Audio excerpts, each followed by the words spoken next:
Magandang umaga mga boss. Dito tayo ngayon sa ating project dito sa Lucena City. And ito yung ginawa natin na installation ng GI plane sheet.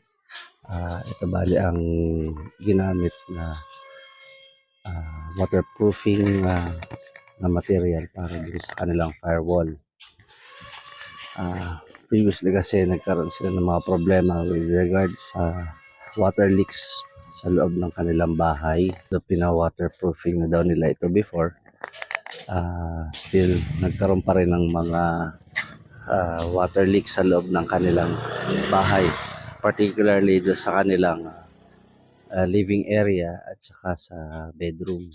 So, dun sa aming pag-uusap, pinapili ko sila. It's between using cementitious waterproofing or using GI plane sheet.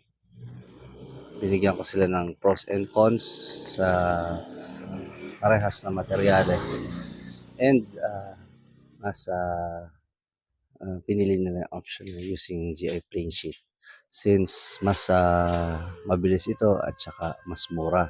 Ako doon, pinalitan din namin yung ibang flashing sa taas. Halos karamihan ng plane sheet, it's sa left side, right side at saka sa front ng bahay. Fortunately,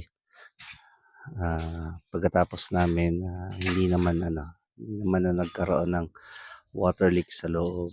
So kaya na-solve namin yung problem ng aming client.